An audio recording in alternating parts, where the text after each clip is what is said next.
택시 부르신 분이신가요? 네, 맞습니다. 접니다. 오늘의 주인공이 맞는지 확인 좀 부탁드릴게요. 네네, 대구에서 올라온 배민경이라고 합니다. 뭐 합격되신 직렬이 어떻게 되신가요? 저는 교행 직렬 합격했고요. 고용노동부 후보 1번으로 있습니다. 아, 축하드립니다. 승무원 택시 부르신 분이 맞네요. 네, 맞습니다. 네.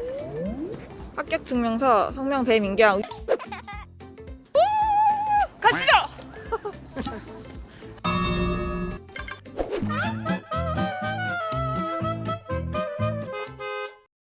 네, 그럼 본격적으로 출발해 보도록 하겠습니다. 가고 싶은 곳이 있으시다고 들었는데. 저는 동산타워를 한번 가보고 싶어요. 저 대구에 살아가지고 잘 가본 적이 없어가지고 한 번도 안 가보셨나요?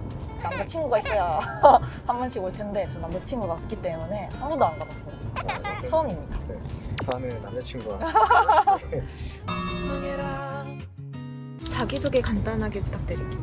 안녕하세요. 저는 대구에서 올라온 경북교행 합격자이고 지금은 고용노동부에서도 후보로 있는 배민경이라고 합니다. 일단 학교는 휴학을 해놓고 다시 시험을 치고 와서 다시 복학한 상태입니다. 공무원을 준비하게 된 계기가 있으신가요? 주변에 공무원으로 일하고 계신 분이 굉장히 많아요. 그래서 그분들의 영향을 좀 많이 받다 보니까 저런 일도 하는구나라는 걸 좀 알게 돼서 공무원에 좀 관심을 가지게 됐던 것 같아요. 주변에 혹시 여쭤봐도 될까요? 네. 저희 아빠가 지금 천주군청에서 일하고 계시고 사촌분들도 공무원으로 일하고 있기 때문에 당연히 많이 접할 수밖에 없었던 상황이었던 것 같아요. 선택한 이유가 있을까요? 공부를 한 2년 정도 하다 보니까 이번 연도에는 꼭 붙어야겠다는 생각을 했어요. 그래서 제 점수를 합격할 수 있는 커트라인에 맞춰야 된다고 생각했기 때문에 지금 이번 21년도에 고용노동부가 굉장히 많은 인원 티오가 났기 때문에 그리고 커트라인도 좀 비교적 낮은 편이어서 고용노동부에 지원하게 되었고 이번에 경북교행도 진짜 이례적으로 많이 뽑았어요. 그래서 경북교행에 지원하게 되었습니다. 최근에 코로나 이슈가 너무 크게 터지다 보니까 청장년층이나 아니면 중장년 분들이 되게 실업을 많이 하고 계시잖아요. 그래서 이분들을 위한 고용보험도 굉장히 지금 많이 정부에서 확대를 하고 있고 또 이분들을 위한 지원금도 지금 굉장히 많이 확장되고 있는 상황이어서 저도 이런 정보를 얻고 나서 고용노동부가 있구나라는 걸 알게 되고 그래서 지원을 하게 되었습니다. 교행직은 일단 최종 합격을 하신 상태잖아요. 네네. 근무지와 임용 날짜는 정해지셨나요? 근무지는 안 정해졌고요. 제가 앞서 말했다시피 학교를 더 다녀야 돼요. 내년 상반기까지 다녀야 되는 상황이기 때문에 임용 유예 신청했고 7월 정기 인사로 될 것 같습니다. 그러면 이제 마음이 편하시겠어요? 학교 다니시는 그렇죠. 주변에서 묻는 사람이 닌 진짜 학교 놀면서 다니겠다 하면서 맞아, 나 놀면서 다녀라고 기분 좋게 말하고 다니고 있습니다. 유예 기간 동안 하고 싶은 거 있으신가요? 전 원래 해외여행 하는 거 되게 좋아했는데 지금 코로나 때문에 해외여행을 거의 못하고 있잖아요. 그 대신에 좀 국내 여행을 좀 알차게 다녀볼 생각입니다.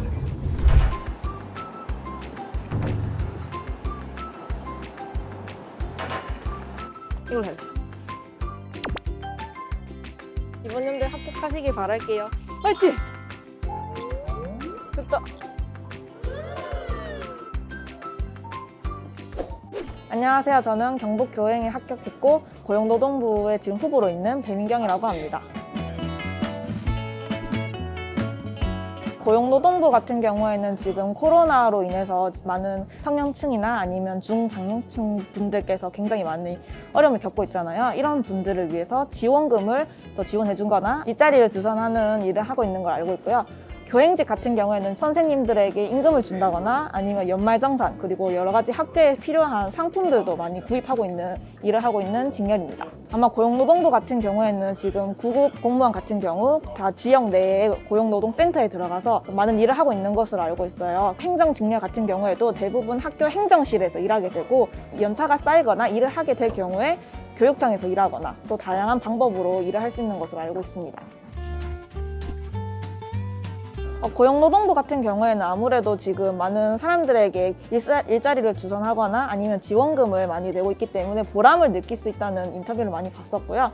행정직렬 같은 경우의 장점은 아무리 생각해도 뭐니 해도 워라밸일 것 같아요. 그렇기 때문에 저도 경북교행에 합격했기 때문에 아무래도 이 워라밸 부분에 조금 더 기대를 하고 있습니다. 저 같은 경우에는 국어 공부할 때 비문학 공부가 굉장히 어려웠어요. 아무래도 지금 비문학의 비중이 많이 늘어나다 보니까 이 비문학에 조금 초점을 맞춰서 공부를 했었고 영어 같은 경우에서는 이동기 선생님의 하프 모의고사를 굉장히 잘 이용한 케이스라고 할 수 있습니다. 하프 모의고사 같은 경우에서는 일단 선생님이 설명해 주시는 내용을 먼저 제가 듣는 게 아니라 제가 생각하는 해설을 적은 다음에 이제 선생님 말씀을 들으면서 무엇이 부족했고 무엇을 보충해야 되는지 그리고 틀린 이유까지 제가 다 정리해서 했는 공부 방법이 있고, 그리고 행정법 같은 경우에는 제가 정말 많이 힘들었던 과목이 있는데 아무래도 행정법은 저처럼 처음 공부하신 분들은 그 단어 자체가 어려울 거라고 생각이 해요. 무슨 단어 뜻인지도 잘 몰랐기 때문에 선생님께서 제공하시는 개념책도 있지만 그것보다는 그건 선생님의 개념책이지 제가 모르는 개념책이 아니기 때문에 제가 모르는 개념들을 다 정리했고, 그리고 기출 지문들도 제가 모르는 부분으로 다 정리를 했고요. 한국사 같은 경우에는 문동균 선생님의 커리큘럼을 따랐었는데요. 아무래도 문동균 선생님의 가장 큰 장점 중에 하나는 판서가 항상 일정해요. 그러다 보니까 그 똑같은 내용을 다 기억할 수 있었기 때문에 아마 문동균 선생님 커리를 따라가면 좋을 것 같습니다. 좀 많이 멘탈적으로 많이 도움을 주셨던 분은 민준호 선생님이 가장 많이 도움이 됐어요. 그 민준호 선생님의 기출책 옆에 보면 쌤의 멘트가 적혀 있는데 그 멘트 하나하나들이 정말 너무 공감이 갔었기 때문에 힘들 때마다 그 멘트들 읽으면서 저는 정말 많이 도움이 됐었고, 그리고 문동균 선생님 같은 경우에는 제가 사학과, 그러니까 역사를 전공했음에도 불구하고 다른 과목보다 역사 점수가 훨씬 안 나왔어요. 그래서 저는 그게 너무 어려웠었는데 문동균 선생님이 커리를 타면서 정말 너무 학습적으로 너무 큰 도움을 받았기 때문에 이 자리를 빌어서 두 분께 너무 감사하다고 말씀드리고 싶습니다. 불안한 감정이 드는 거는 정말 당연한 일이라고 생각을 하는데요. 이번에도 떨어지면 어떡하지? 그리고 이번에 또 떨어지면 진짜 단 하루라도 공부 더 못할 것 같은데, 그리고 엄마 아빠한테는 어떻게 말하지? 라고 되게 많이 불안감을 느꼈었는데 그냥 저는 이 불안감을 그냥 느끼면서 그냥 계속 공부를 했던 것 같아요. 불안하다고 공부 안 할 수도 없고 그냥 포기할 수도 없는 거니까 계속 매일매일 하루하루 공부하다 보면 여러분들도 다 합격의 길로 갈 수 있다고 저는 생각했기 때문에 멘탈은 그냥 저는 덤덤하게 잘 처리했던 것 같아요. 잘 했던 것 같습니다.